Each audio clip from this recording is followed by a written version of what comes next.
I want to begin by expressing my appreciation to the elders for the opportunity to come and talk about this trip. Appreciate you being here for this. It for me was a life-changing, in many ways, experience. And I don't say that with hyperbole. It was truly a trip that is really, it makes a difference. And I hope that I can convey some of that to you.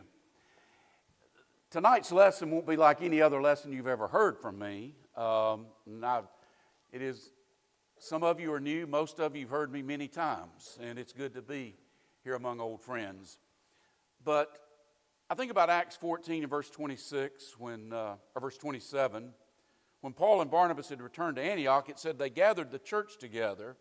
Then it said they reported all that God had done with them. They had opened the door of faith to the Gentiles. I'm not going to talk so much about what God has done with me, but I want to tell you, God is working great things in Zimbabwe, and I hope to be able to share some of that with you. And I'm really grateful that the elders at Ardmore saw fit to pay the expenses of the trip. You know, a place like that, it's not a cheap trip. I'm thankful that there were several individuals that helped out with some expenses and made it possible to go. But, you know, I've been wanting to go to Zimbabwe for several years, actually. You know, before, one of the reasons, Steve Klein's one of the reasons. Steve, Joe Greer, I'd seen things from them, I'd heard them talk about it, and it just really impressed me what they had to say about those good works. And so I'd, been somewhat interested for several years, not been able to go. And then while I was here, as you all know, Jones Road began to help the guy everybody here calls Calvin. Over there they call him Tafwadza. And I will probably end up most of the time calling him Tafwadza. But we began to help him, and so, I began to build a little bit of a relationship with him long distance. And then the church at Ardmore has been involved in both evangelistic support of some men and also some benevolent relief. We've assisted several churches over there, and I wanted to go and see those churches. The elders wanted me to go and see those churches and to see that need and also strengthen the ties.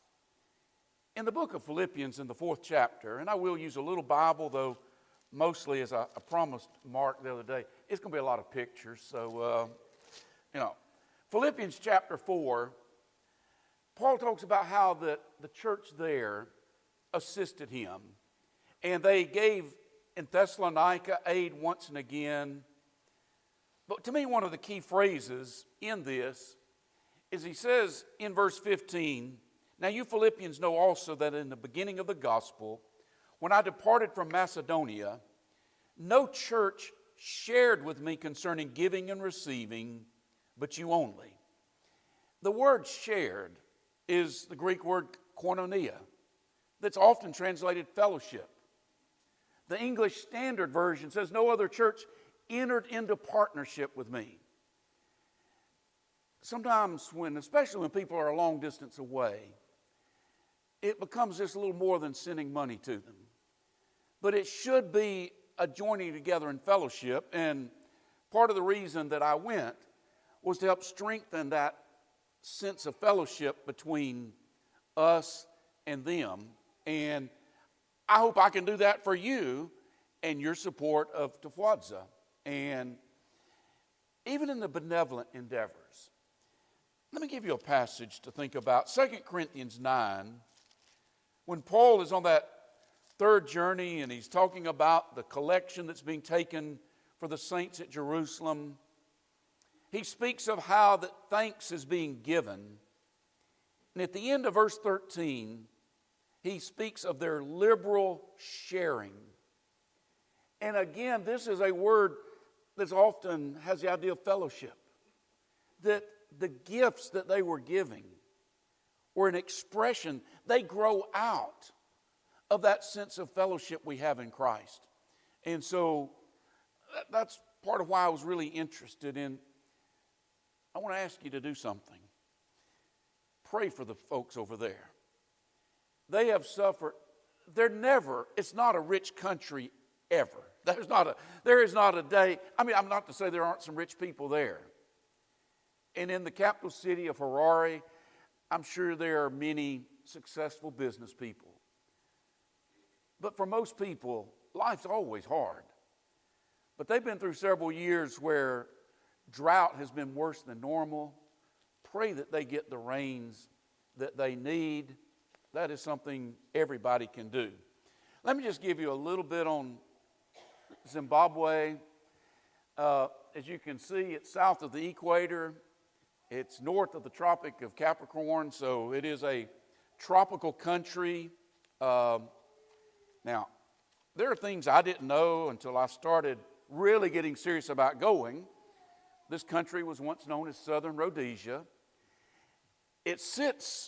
Most of it sits on a high plateau. Harare, the capital city where we did our preacher studies, I'll talk about in a moment, where Steve and I spent each night, is at about 4,800 feet in elevation. So it's pretty much up there. In Zimbabwe, you have two main ethnic groups. You've got the Shona, who are the predominant, and then a group known as the Ndebele, who are on mainly more of the southwest and the western portion of the country. We were in Shona land. Now, most of you probably can't read this from back there. Some of you may be able to, but you read Mashonaland East, Mashonaland Central, Mashonaland. The Shona are the predominant people. Now, one more history lesson. When it was Rhodesia, it had been colonized by the British. Then they fought a war of independence, much like the United States became an independent country. Well, because of the long-standing English influence there, most people can speak some English. But I jokingly said, there's a fellow out, you'll see his picture later on, called Reason Marara. Some of you know him from Facebook. Reason was my Shona translator. Steve was my English translator. I couldn't understand a lot of the English they spoke because it was that British English. And in all seriousness, those that speak English, it's their second language. That's not their primary language. And so they're talking their second language with a British accent. I struggled at times, plus my hearing is not as good as it once was. If you want to go to Zimbabwe, there are places you can go that are touristy areas. I'll just say this, Steve and I didn't get to go to those. People say, did you see any lions or elephants? And, well, I really wanted to see a lion or an elephant off at a distance, far enough away that I could see it and still be safe. You just about have to go to the game parks to see that. Far to the west is Victoria Falls, one of the most famous waterfalls in the world. We were nowhere near any of that. We didn't see the places that tourists go, but we did see some kind of neat sights. When you land in Harare, upper left-hand corner, that's one of the coolest airport towers I've ever seen. And then from several places, you can see Mount Harungwe. And remember, I don't speak Shona, so some of my pronunciations may be a little off, It's kind of like, it reminds me of Stone Mountain in Georgia, that it's rock. There's a little bit of growth on it, but it's a rock, and those are two different views of it. The one in the lower right-hand corner, I want you to take note of this one. I like this valley right here, but this rock right here. that's where the St. Joseph Church used to meet. They meet, they have a different location now, a shelter really close to that rock. But we saw that, and then I couldn't talk about Rhodesia and not just show you a picture of the jacaranda trees. They are beautiful. They're not native to Zimbabwe. They're not native to Africa. I think they're South American. But they have been imported, and like Bradford pear trees, they are invasive. They take over. And it's a little hard to see in this picture, but they line this street in Harare. We saw this on the way to the airport as we were leaving. But let me get to the trip. It's a long trip. It's not a fun trip as far as the trip itself goes. You know, I left early on a Monday morning from Huntsville, flew to Atlanta, had what everybody that flies hates, a long layover in Atlanta. The flight to Johannesburg, South Africa didn't leave out until about 10 o'clock Monday night. You know, then you get on a plane and you fly over the ocean for about 15 to 15 and a half hours.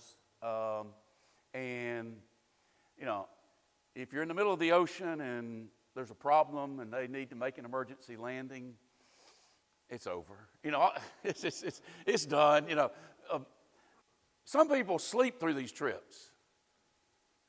Yeah, not much. I catnapped a little bit. But I got to Johannesburg about dinner time Tuesday night. You know, left out of Huntsville early Monday morning, get there for dinner. Steve Klein met me. He had been up in Zambia the week before, he and Joe Greer. He came down to Johannesburg. We met, put my bags in the room. We went to dinner, enjoyed dinner, and started making more plans, getting ready for the next few days.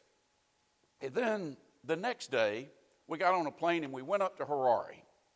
And when we got to Harare, we were met by 3 preachers and their wives. And I want to show you these. This is Reason, and then there's Angela, there's me. I was wearing my Atlanta Braves shirt. After the playoffs, I probably wouldn't do that again. Up here is a man named Tazvichka. This is his wife, Faith. Tafwadza is out of the picture. I'll show him in a moment. And then there's his wife, Jane. And we took them to, Steve and I took them to a restaurant they probably wouldn't normally go to. You know, it's called Chicken Inn, Pizza Inn. It had several names. You know, very modestly priced place, but beyond their means. Now, I forgot to.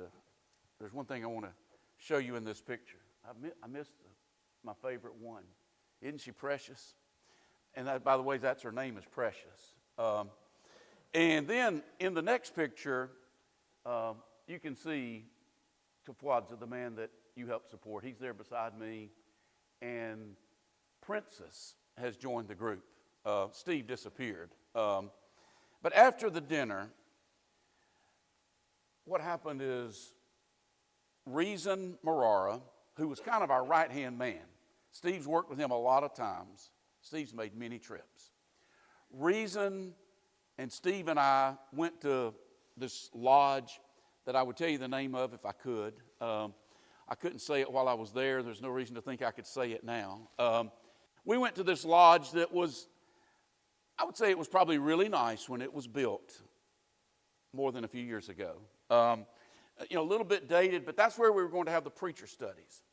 And what we were doing is we were bringing in 25 men, 25 preachers.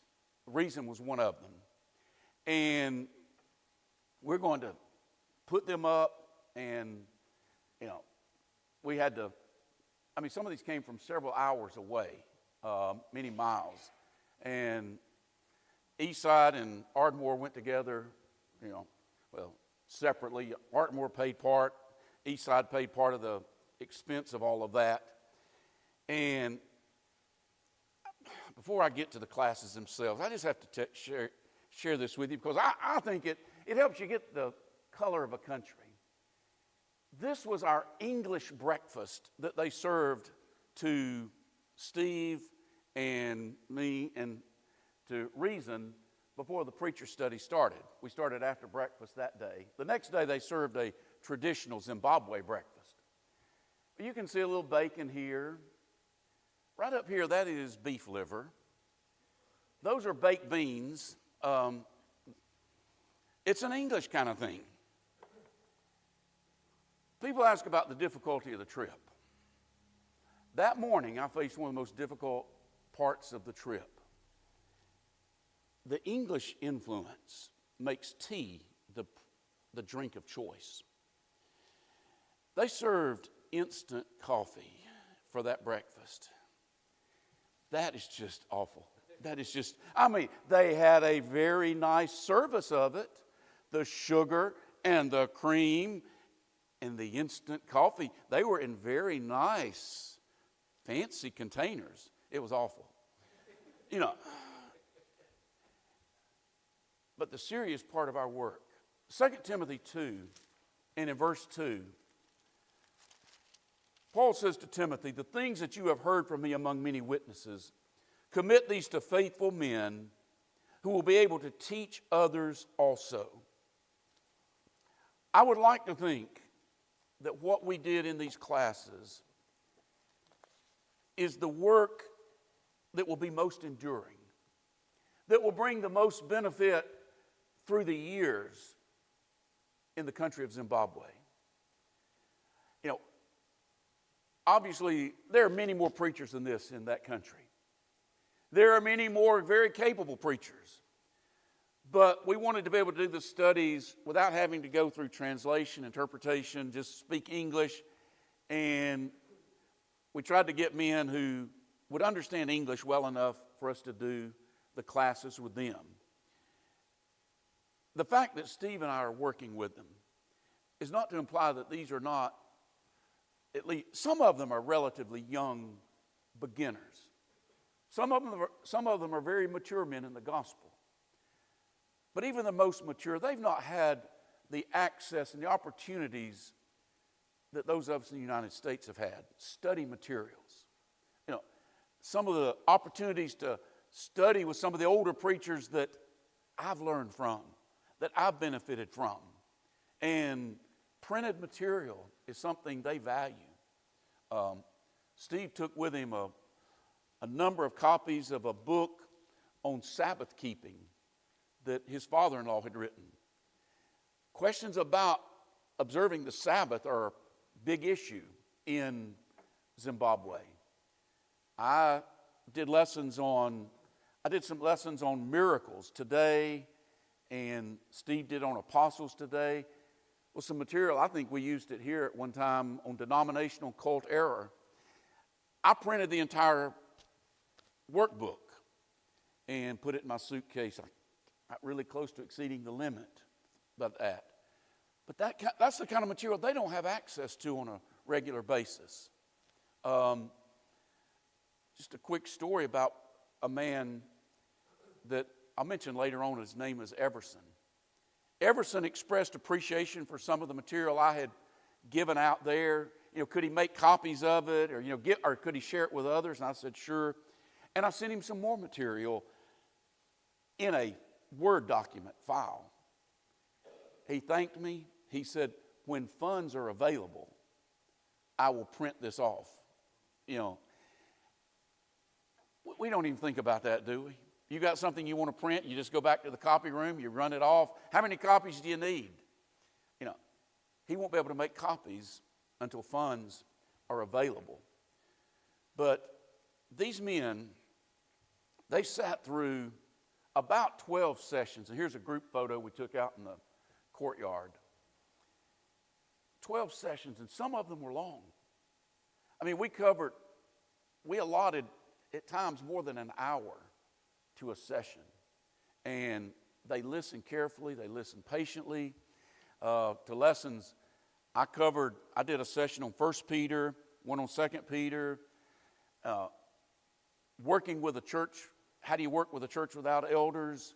We did things on the roles of women, Sabbath keeping, a whole lot of things. We had question and answer sessions.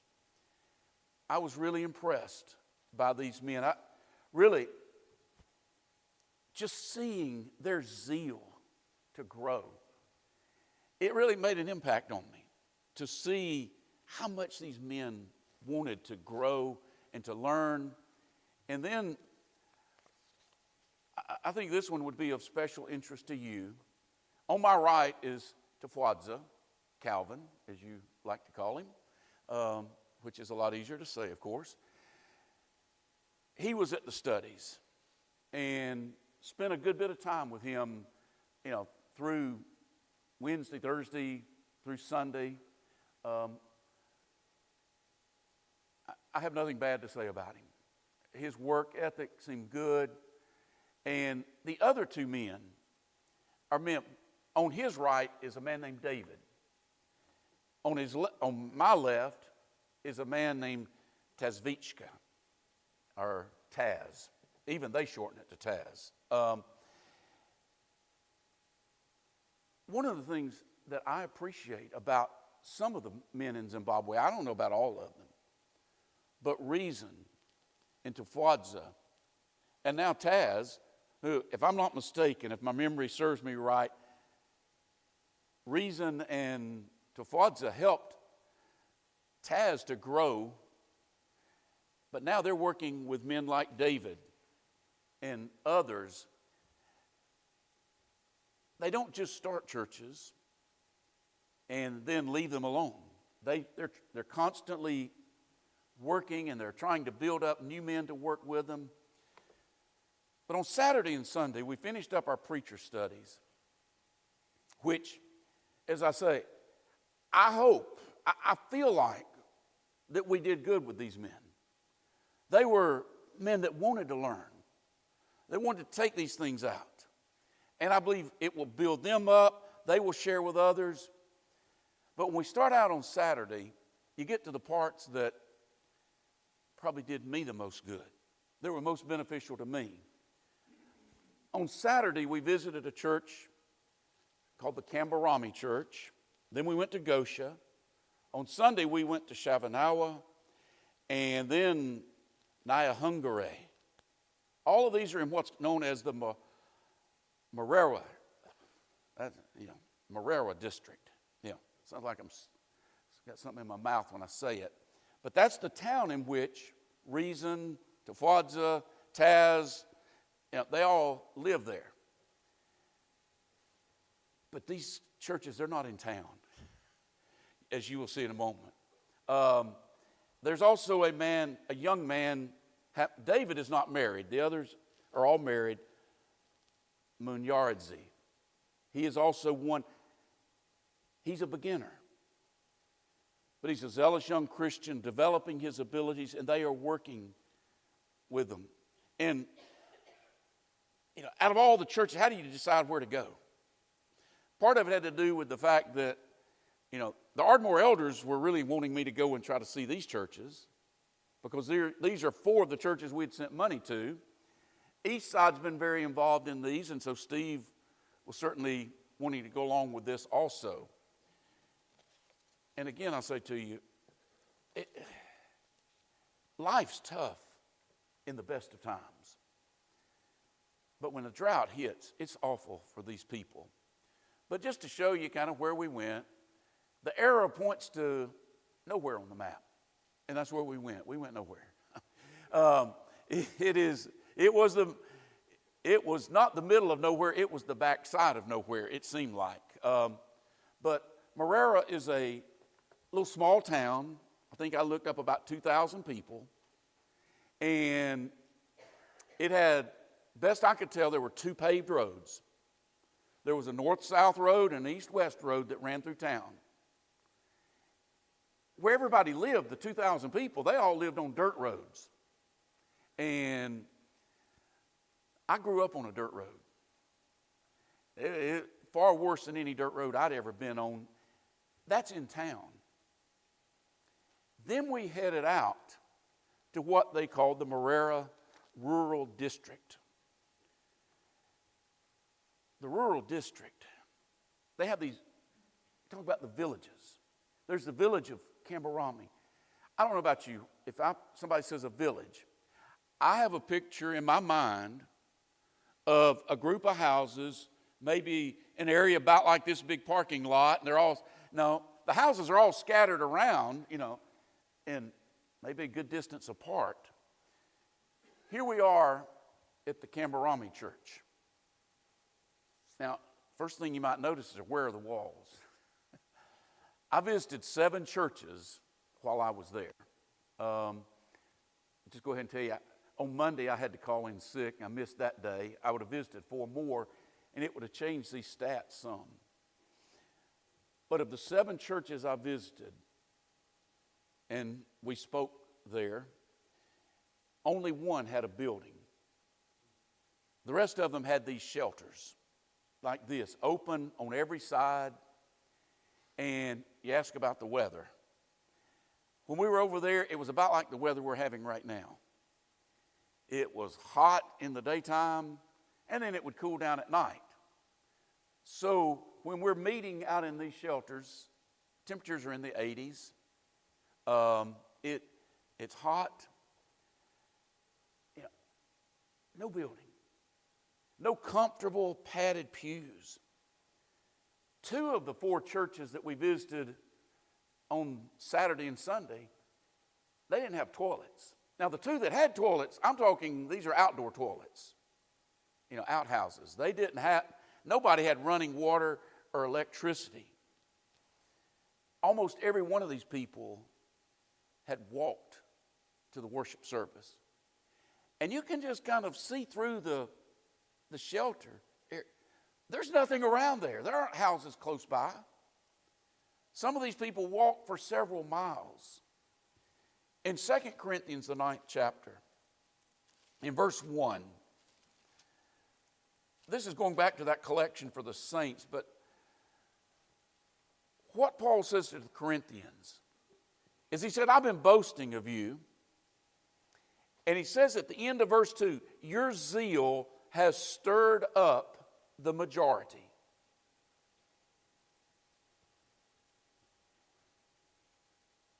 I can just tell you, when I pulled up, Reason was our driver for the time we were there, and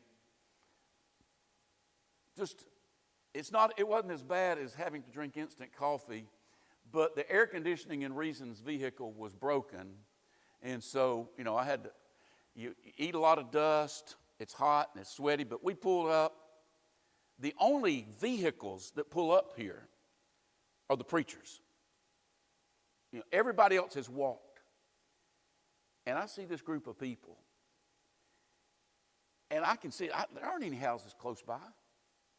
And people are just walking out these little trails.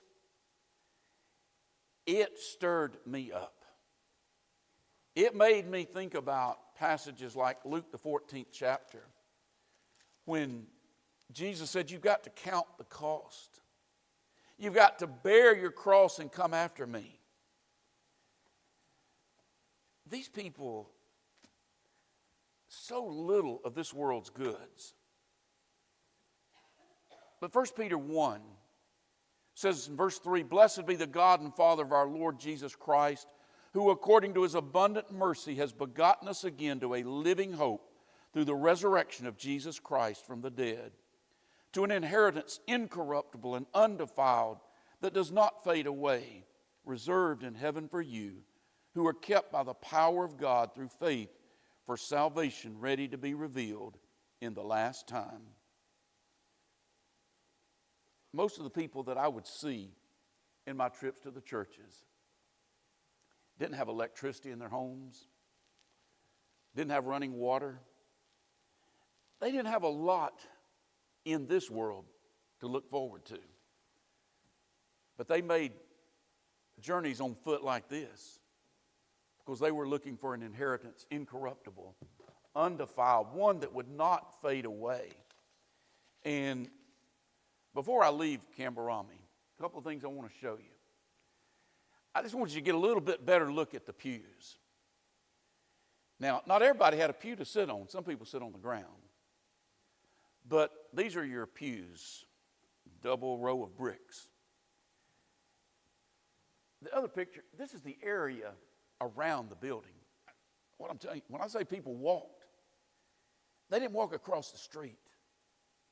You know, it's really impressive what was done.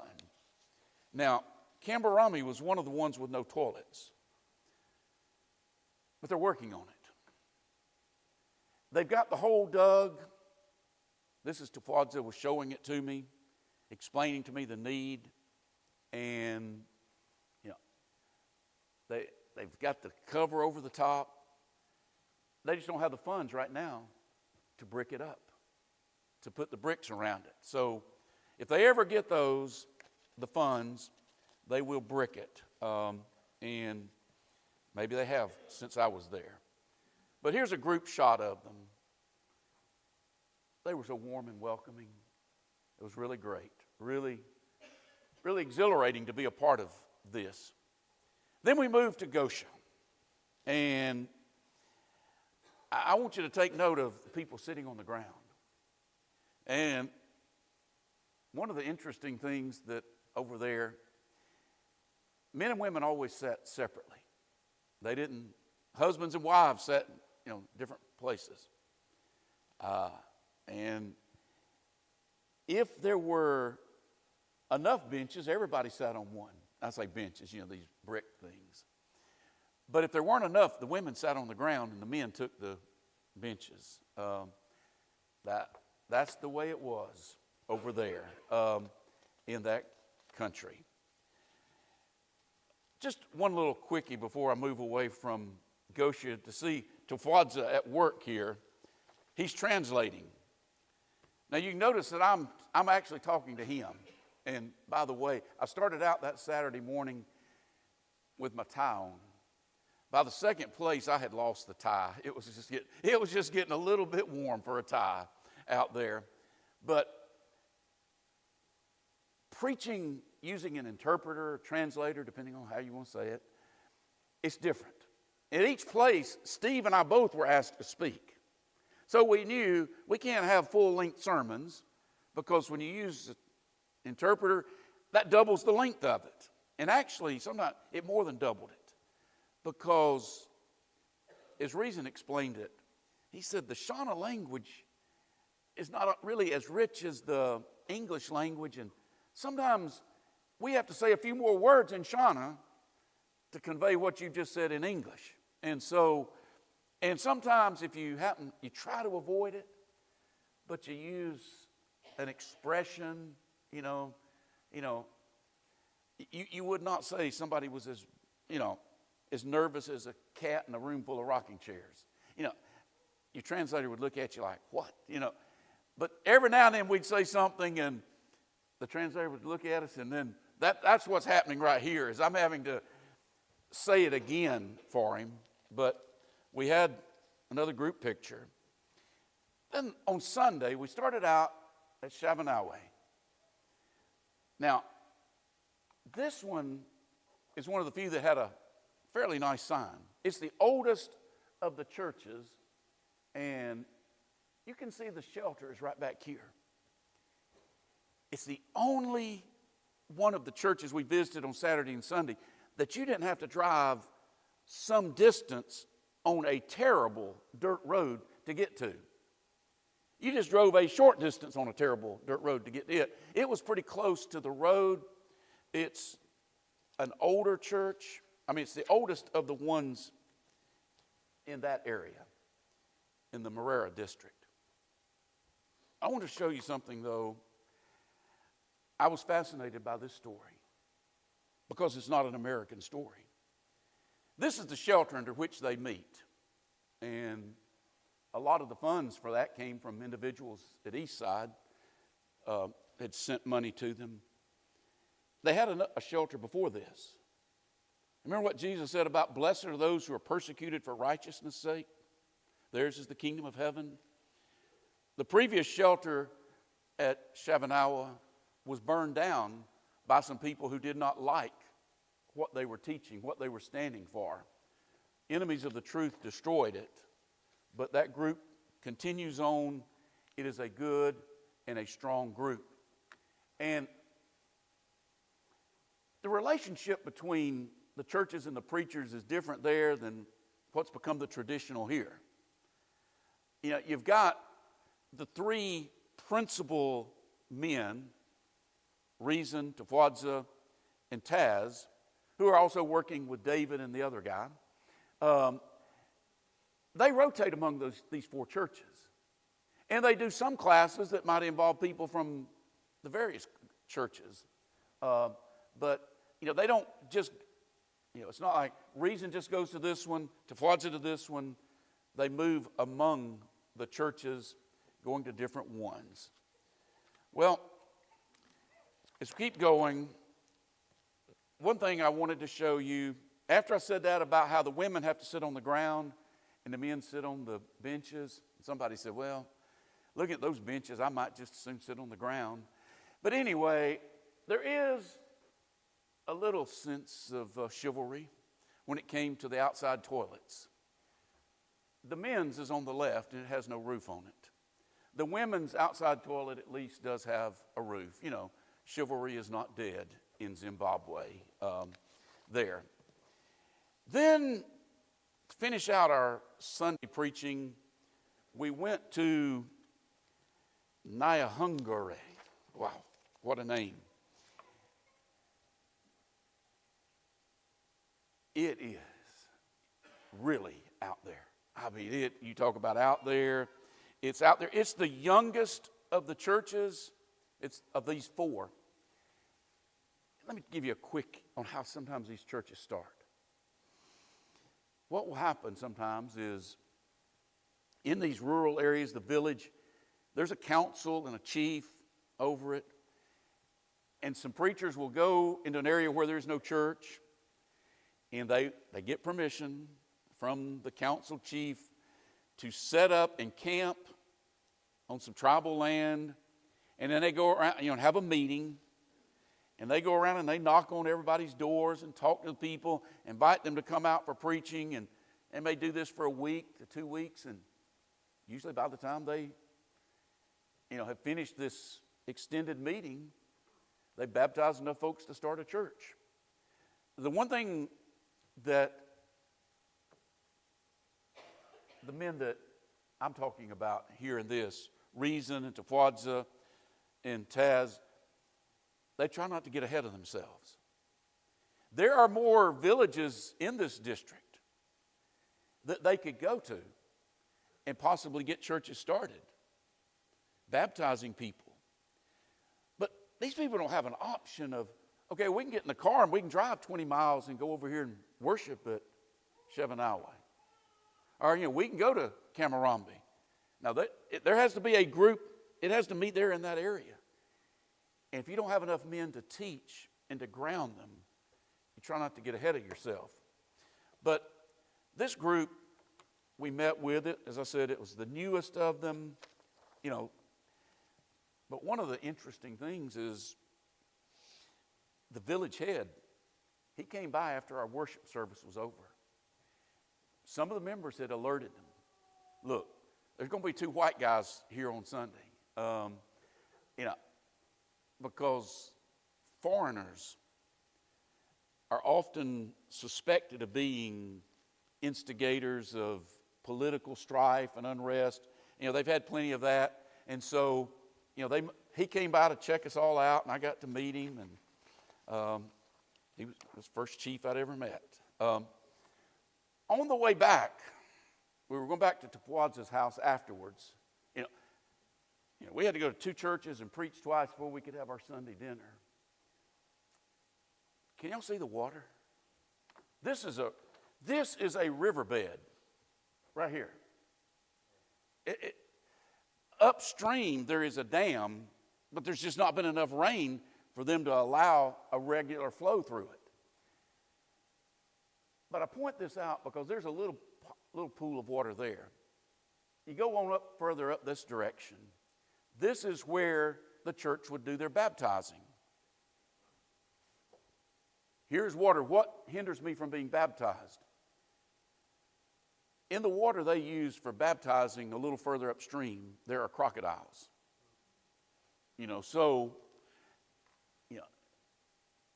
that right there, automatically, right off the bat, you determine, is this person serious about committing their life to Christ? You want to be baptized? Okay, now the place where we're going, there are crocodiles. Well, I want my sins washed away. So they would take them, and that's where they would baptize. Then we went to the house of Tufadza and Jane, and they gave us such wonderful hospitality. Here's a picture right outside their house as they're posing. And, 1 Peter 4, verse 8 says, above all things, have fervent love for one another, for love will cover a multitude of sins. Be hospitable to one another without grumbling. Again, these are people that don't have an awful lot. But they welcomed us into our home. The day before, we ate at Reason's house. On Tuesday, I don't have any pictures of it, but we would eat at the house of a preacher named Tawanda. They fed us traditional Zimbabwe food. Let me just point out a few things here. Peanut butter biltong, a dried meat that cooked with a peanut butter paste. Some kind of greens that I can't pronounce the name of that tasted a lot like collard greens. This is the staple of their diet. This is sudza. If you've ever seen them talk about they need money for what they'll say mealy meal, it's corn, or they say maize, ground finer than grits, much finer than grits, very fine. It's cooked till it's very thick. In fact, most Zimbabweans eat the sudza with their fingers. They just pick it up and eat it. I usually use the fork. It's not bad. It's kind of a little bland for me. If I'd have had a couple of fried eggs over medium, to put under it, it would have been better. But I ate a lot of that while I was in Zimbabwe. But then there are, and what everybody keeps looking at, those are mopani worms. Technically it's not a worm, it's a caterpillar, but, who's going to argue? In 1 Corinthians 9 and verse 22, Paul said, I've become all things to all men, that I might by all men save some. I ate 3 of those. The next day I was sick. But I don't think it had anything to do with them. But Steve made the comment later. He said, if you could just get past the idea that they're worms, I don't think they'd taste that bad. I said, no, it's not, they just don't taste that good. Better than mint chocolate chip ice cream, but still, they were not good. But the hospitality was really good and very wonderful. Again, I skipped out on Monday. Tuesday, we went to 3 churches in the Wedza district, and I'll show you where that is in a moment. St. Joseph, Goto, and Makondwa. Let me tell you about Zimbabwean preachers. They have a habit of all along writing and saying, I need money to help with tires. I need money for the shocks on my vehicle. The suspension is torn up. Most of those appeals are legitimate. The roads over there, especially when you get out into these rural districts, there were some bad roads in Harare that just loosen every bone in your body up. The dirt road that we rode on for more than an hour to get down to the Wedza district just was washboard, just boom, boom, boom, boom, boom, boom, dusty, dirty. Then you get down and you go off-roading. It's technically a road, but all 4 wheels, none of them are on the same level. You are just getting beat to pieces. And that's what these preachers do. The church is not there in Marera where they live. These churches Well, this is down in Wedza, where you've got some other men, Innocent, Everson, and Tawanda, working with them. But it was still rewarding to go there. If you remember, the arrow from Herrera was up to the northeast of Harare. This is down to the southeast of it. And that's, the general area of Wedza. And again, I want to show you the St. Joseph. And when I say they met on this rock, what that means, they just went out there in the open and maybe threw a blanket down on the ground. They just sat there on the rock until they could get a shelter built in which to meet. And, I'm not going to go to the details of all the churches this time. I'm just going to kind of show you this as a picture of the 3 places that we visited on Tuesday. Now, one of them, when I first saw this and pulled up, I just have to say, I was a little puzzled. You see the screen where Steve is preaching? Like, what is this curtain with all the little drapery? Well, behind that is a big pile of bricks. They're getting ready at some point. They're going to try to brick their shelter up and make it into more of a building. So I guess that's to hide that. Down in the lower right, I am preaching with Reason translating at Makandwa. It's the only building of the 7 churches I visited. And let me let you see their building a little better. This is the group, this is a Tuesday afternoon. That's not a bad gathering. Again, this one is not quite as remote as the others. But it's not in the middle of a town either. And you have this many people. And they've come out on a Tuesday afternoon. Some kids are in school. But this is their building. Now, I just want you to take in for a moment that I visited 7 churches. And this is the nicest facility that anybody had. Now, when you go inside, what do you have? Well, you don't have electric lights. You got natural light from outside. And they had a few actual plastic chairs, I think. But most of the people, particularly the women, they just sat on the floor. Now, in all of this, let me tell you, it wasn't what you typically think of as a fun trip. We didn't get to do a lot of fun things.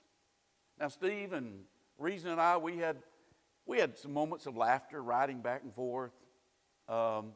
And, the homes we visited in. But it wasn't a fun trip. 15 and a half hours, because, once we finished there, we had to fly back. Fly an hour and a half down to Johannesburg. Then get on a plane for 15 and a half hours. Wait a few hours for your plane to come to Huntsville. It was tiring. But the trip really drove home to me the significance of that verse in Luke 12 and verse 15. A man's life does not consist in the abundance of the things he possesses. These were people of genuine faith, people of commitment, that they would walk, that they would sit in unair-conditioned locales, in uncomfortable places, because they were trying to please the Lord. They had no money, but they had faith. 1 Peter 2 and verse 11, Peter said, I beg you as sojourners and pilgrims, abstain from fleshly lust which war against the soul. Repeatedly, Peter wants his readers to see themselves as sojourners, as exiles, the English Standard says.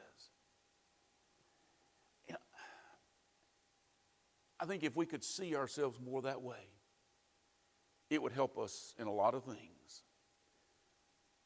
But too often, we become like those of Judah long ago who were carried into Babylon.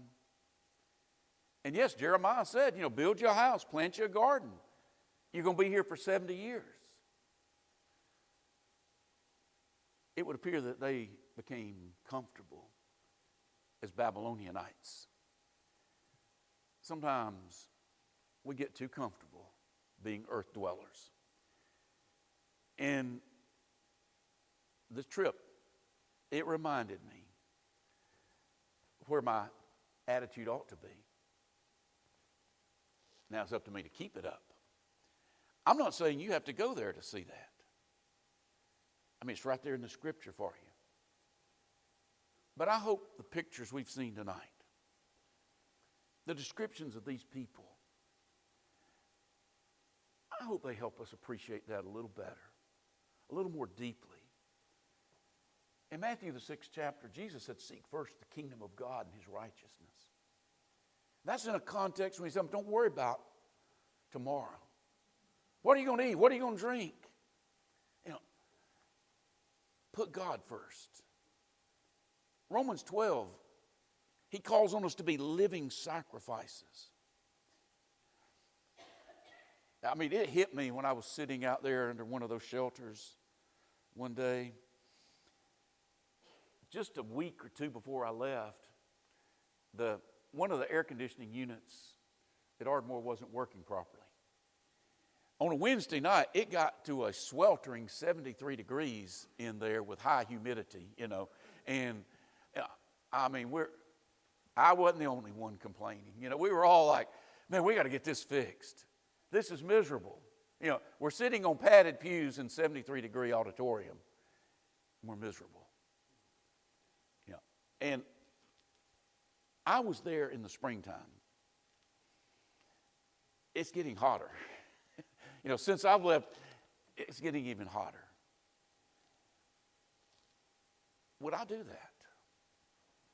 Would I be willing to do that very thing? I hope this has been helpful to you. One of the things I want to do is just tell you that you're helping a good man in Tafwadza. I mean, being there for the limited time I was doesn't make me an expert. And I know that. But I saw enough, I talked to enough people, I feel confident in that. That he and those other men are doing a good work. And to share in that work is a good thing, a noble endeavor. But we're going to sing a song that Chase selected, a song for your encouragement. And I want you to think about yourself right now. We have a lot more than they do physically. But in the end, when it's all burned up, we won't have any more than they do. Will we have that faith? This evening, if you're not right with God, I hope you'd have the kind of faith that would be baptized in a crocodile-infested river. Because that's the faith that will save. This evening, we've got a much safer facility if you need to be baptized into Christ. But you need that same kind of commitment. Or if you're a child of God and you've wandered away, would you come back this night? If we can help, you come while we stand and sing together.